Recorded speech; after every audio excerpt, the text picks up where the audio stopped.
How are you guys doing today? One person likes it. Nice. Thank you so much, madam. How did you guys have a good lunch? Yes. I've heard that lunches in Paris takes up to 3 hours. All right, guys. Thank you so much for coming. And my name is Abdul. My job here is to give you guys some information that I have learned over the course of my career. I've been doing product management for almost 8 years now, and half of that time, I was also moonlighting as a stand-up comedian. Yeah, now two things seem very disparate. I'm here to show you there is an overlap. Okay? Cool. So, a little bit about why I want to do this. Because when you see product management, it seems on the outside pretty serious. Even the Lab Product Conference is a serious conference. Is this a place to talk about comedy? Right? What is even the point of this? What brought me to the attention is, if you look at the studies that they've done on our brains, apparently, when someone is telling you a joke, and if you do a functional MRI scan of your brain at the same time, the regions of your brain that get activated is the same regions that get activated when you're at work, when you're doing executive decision making, when you're doing logical reasoning. It's the same part, prefrontal cortex.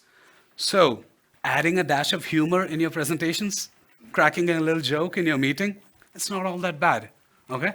So let's raise the stakes down. Everybody take a deep breath. Let's relax and get into this. So why am I here? Who am I? What do I do? I have been a speaker at PMF and at other events in Europe for the last 4 or 5 years now.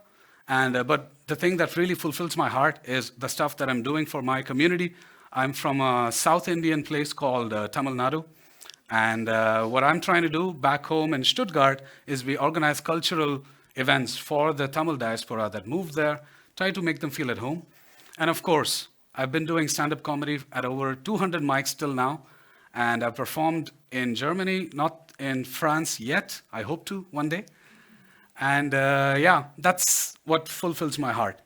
But it doesn't put food on the table for me. I need to make money, right? And that's when I discovered product management. And I'm like, wait, there are people that pay money for what we do? I didn't know this. I started my career back in Dubai. That's where I grew up. I started working on a mobile payment app. This was before Apple Pay or Google Pay. So we were doing things with Bluetooth, by the way. And then I got an opportunity to move to Berlin. I worked for a startup. We were making IoT dashboards. And eventually, I spent some time in Wirecard. Give me a round of applause if you guys know what happened with Wirecard.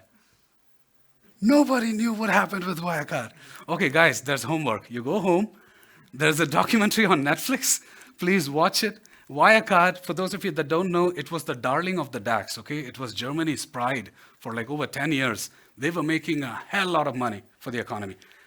Until one day, the founder took all of that money and ran away to Russia. Yes, and this actually happened. This happened in 2020. And I was there towards the last final leg of their, let's say, demise. And a quick anecdote, I was working on revenue analytics platform. And my job was to make sure we find out, based on payment analytics, who was the most revenue generating merchant for us. And we had really cool clients. And after we built the POC, we reached the MVP stage, and I'm begging my boss, please let me connect to the prod database, because I want to check how well this works. And until now, he kept saying no. I never really understood, and finally, we connected to the prod database, and the highest selling merchant, the one that generated the most revenue for us that year, it came up and it said ABC Florist, a flower shop. Yeah. And I go back to my boss, hey, we have clients like Tommy Hilfiger, Calvin Klein. How the hell is a flower shop the highest revenue generating merchant for us? And he goes like, Abdul, don't ask, don't tell. I never really understood that until everything came crashing down and I watched the documentary. Oh shit, we were a front for money laundering company, okay. So that was a very unique experience for me. And then yeah, eventually I landed in Porsche Experience, where, yeah, things were just like, it was a perfect match. Now, before I get into the nitty-gritty of how comedy influenced my product, let's just go start at the basics. Most of you know this. Every product out there at one point started out as an idea or a dream your CEO had. Next day, it has to be in your backlog. right? Everything starts as an idea, it goes through the multiple stages, and then it graduates to a POC, and then eventually it evolves into an MVP, and then you have your fully fledged product. Now, what I find the parallel is, even for comedians, we also have to take every joke through multiple stages. So the initial idea of a joke, what we call as a bit, is in fact sometimes not even a full joke. It's just an idea. And we know there's something funny there. So then we go on, we go open mics every week, every day, however often we can. We try to refine it, we fine tune it, and then it eventually ends up as a routine. A routine is a collection of jokes that are thematically similar. And then from a routine, you graduate to, after like a couple of years, at least 3 to 5 years, then you have your own set. A set can be 15 minutes, 20, 30, or even longer, depends on your venue and your organizer. But a set needs to have a story. It doesn't need to be thematically the same jokes. It doesn't all have to be the same workplace jokes, but rather it needs to tell a story. And then what you guys see as a final product on YouTube, on Netflix, the 1 hour special from Chris Rock, that is the ultimate goal, a 1 hour set.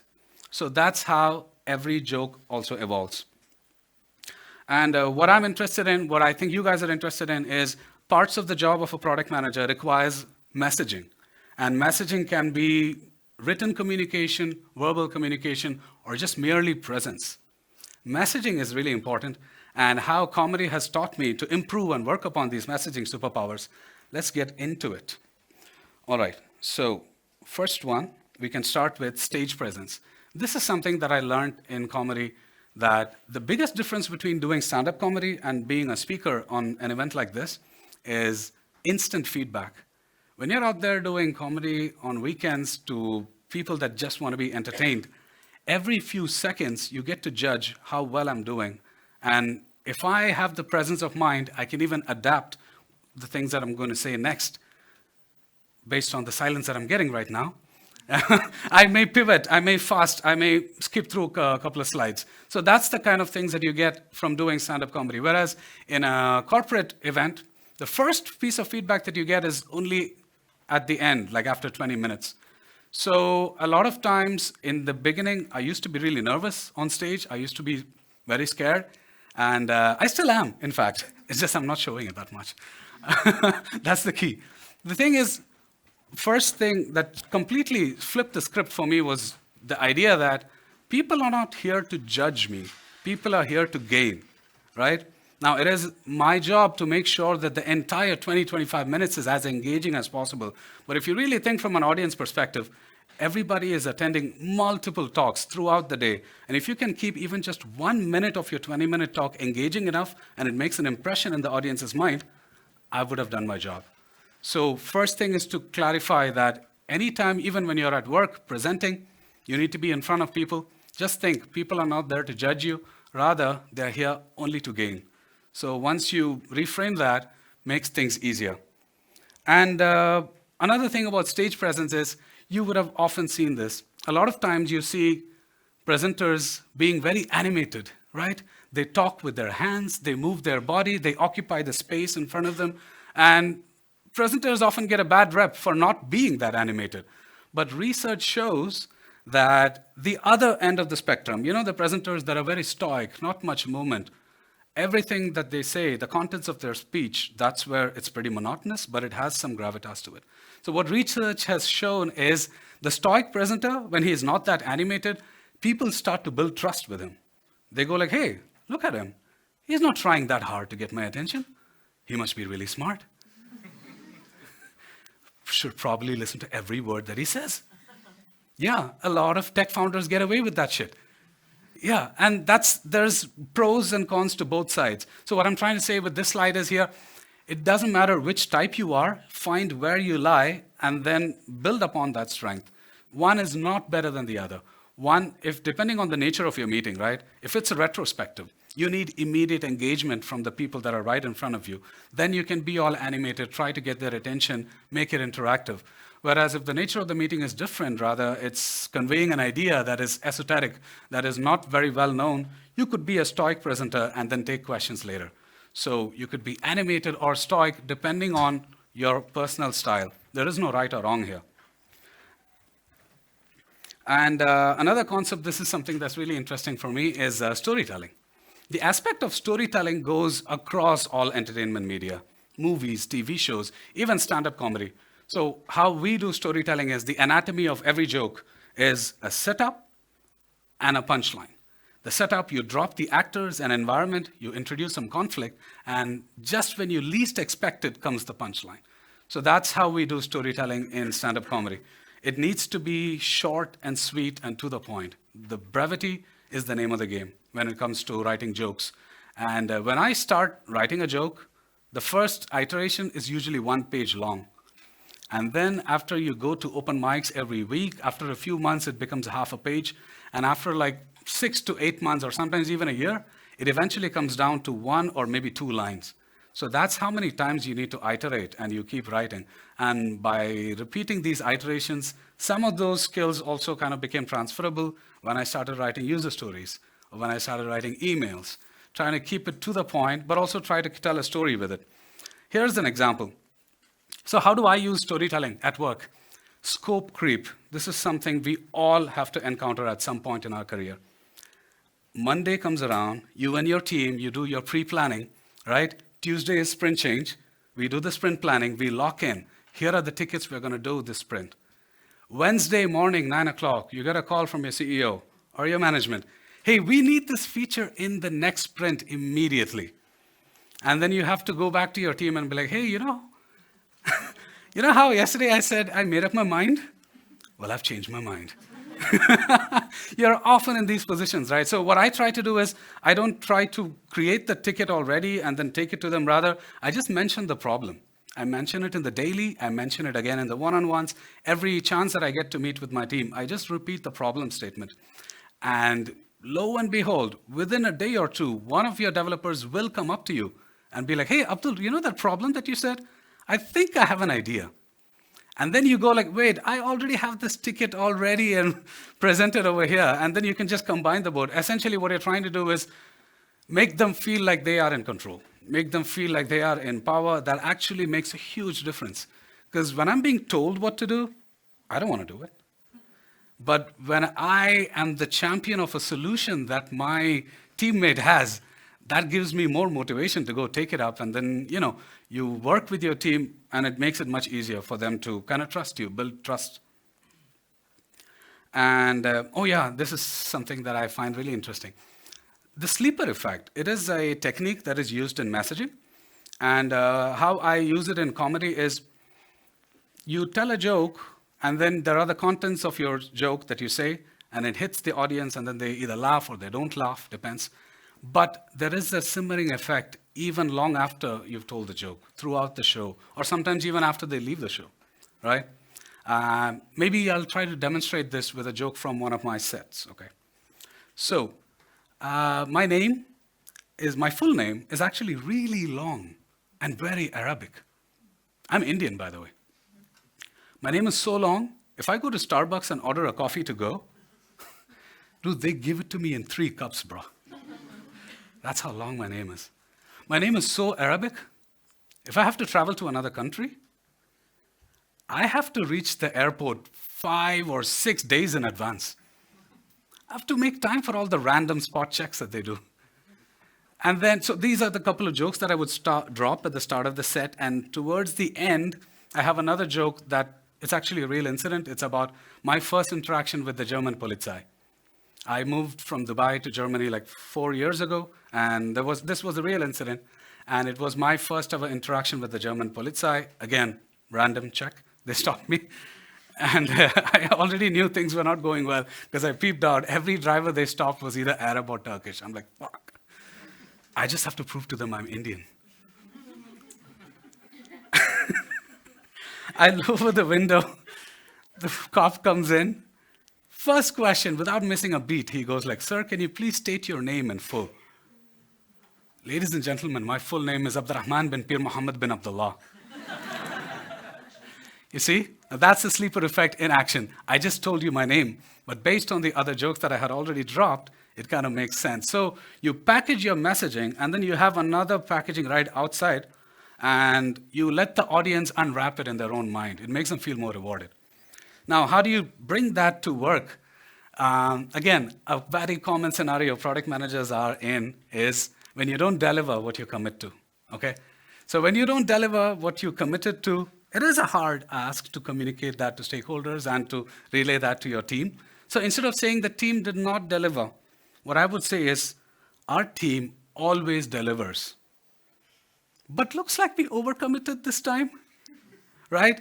It's a minor, simplistic rearrangement of words, but what it effectively does is, of course, in the moment, in that meeting, your developers are a bit, they're a bit disappointed. But once the sting wears away, that we overcommitted, and once the sting wears away, all that remains is the definitive part of the first sentence, which is, as a team, we always deliver what we committed to. Now, that's what I want my team to identify with, whereas the latter half is just what we did that sprint. We don't need to identify with that. So that's how you can package messaging in such a way that you decide what retains in their mind as even longer, even after the meeting, even after they go home from work. Now, hecklers. Yes, this is the least favorite part of my job. The hecklers, if you guys don't know, are those that come to a comedy show and they interrupt the show, or they try to hijack the show. And a lot of times, yeah, it goes off rails, but some of the really pro comedians, they know how to handle it. For everyone else, it is a nightmare. And so what we normally do is we try to identify the motive of the heckler, okay? Anytime someone shouts, is it a drunk Irish guy in the audience? If yes, good, he's harmless. Or is it sometimes it could be wannabe comics, right? People that want to be comedians so bad, they're also harmless. Of course, at the time it ruins the show a little bit, but later you can speak to them. Hey, here's the sign-up form. You can try this. Maybe you'll be good at it. And sometimes the actor's motivation is just to mess with you. And those are the hard ones. So once you identify the motive, it becomes easier for you to handle it. Now, how do I apply this at work? For me, after presentations, Q&A sessions, these things could be quite nerve-wracking. Because you just put your heart and soul into a presentation, and in the end, what if you're in a position that you can't answer the question? You can never predict what people are going to ask, right? So some of the techniques that you can use is, firstly, if it's something that you're really nervous and you're not able to think on your feet, what I normally do is I repeat the question slowly back to them. And I say that's because people in the back, you may not have heard it. But they did hear it. I just buying some time. Right? That's something that you can do. And then basically you need to just identify their motive if it's, and a lot of times at work presentations, you would have seen this. The person to ask the first question after your presentation is the one that paid the least attention to your presentation. Yeah, they just want to show, hey, I was paying attention. And once you find that motive, it's harmless. They're not attacking you. They don't want to question your authority. They just wanted to show to their boss that they were listening, right? So once you need to identify these motives, it becomes much easier to handle these kind of situations. And this is my favorite part of this presentation that I want to share with you, which is the rule of 3. I'm sure you must have heard this in another context at some point somewhere. Rule of 3s, it's how human beings perceive, ingest information. We like things packaged in 3s. That's how our mind works. Blood, sweat, and tears. Mind, body, soul, stop, drop, and roll. Everything kind of comes neatly packaged in 3s. And once you get a hold of it, in comedy, we have a format as well. It's repeat, repeat, subvert. You must have heard of this joke format. It's very popular. It's like 2 things that are similar, and then 1 thing that is completely dissimilar to it, right? I wish I had a joke right now to demonstrate that, but I did not prepare. But you know what? Come to me after the show, I'll tell you. And for this, a lot of times what we do is, when it comes to stakeholder management, a really hard part of the job is saying no, right? Saying no is super hard, but it is an integral part of the job. So number 1 rule of saying no to your stakeholders is not to say the words no, right? Do not say the word no. Rather, I have a 3-step response. So what I do is, firstly, you receive. Allow them to say exactly what they want to say in their own words. A lot of times, people just want to be heard. Yeah, because someone else didn't listen to their idea and they're coming to you with their idea. Just listen to them. Take it at their own words. So first R is receive, and then you reframe. You guys still hear me? Yeah, okay. This is where you still instill your ideas into their request, and then you try to modify it into something that what you originally wanted to do anyway, right? I think this is best explained with an anecdote. So recently, not recently, it's been quite a while. I was working with, I'm not going to tell the name of the company. It was an e-commerce project. And the complaint that we got from customers was, hey, the checkout page is way too slow. One transaction takes up to 12 seconds to complete. And of course, this eventually landed as a ticket on my table. And we did some investigation with my team. What we found out was, of course, it was part of the legacy code, spaghetti code. It's part of this monolithic architecture. And if I was a fortune teller, I would tell my stakeholders, this part of the code is cursed. Do not touch it. Oftentimes, I do feel like a fortune teller as a product manager. I mean, what's the difference? They say, when things don't go according to plan, what do they say? Mars was not in alignment with the moon. And what do we say? Well, the product strategy did not align with the needs of the market. So yeah, this is a common scenario that we are in where, yeah, we get asked that this checkout page is really slow. What can you do about it? And we checked. Technically, there was nothing we could do without blowing up the whole thing. But of course, your management needs a solution in 1 or maybe 2 sprints. Do you guys know why we have mirrors in elevators? I'm sure some of you would have read this somewhere. We invented the elevators in 1849, but we didn't have a mirror installed in it until 1951. So that means for almost 100 years, human beings were fascinated with this metallic cube that could transport you across levels, defying gravity. And then at one point we went like, you know what, this thing is too slow. Why don't you guys make the elevators faster? And what they did was they kept the elevator at the same speed, they just installed mirrors. And people started using their time while they waited to check their hair, check their makeup, and they actually solved the problem in such an ingenious way. And we adopted something similar as well. So we knew it was going to take 12 seconds no matter what. So instead of that tiny little with a loading bar, with a nice little car, and it would move every few seconds. And at the 12th second, it would hit the finish line with that checkered flag. And guess what? 23% of complaints dropped completely after we introduced that feature. So yeah, sometimes you need to receive a request, reframe it, and then respond. And that makes things a whole lot better. And yeah, that's all I have for you guys today. Thank you so much for your attention.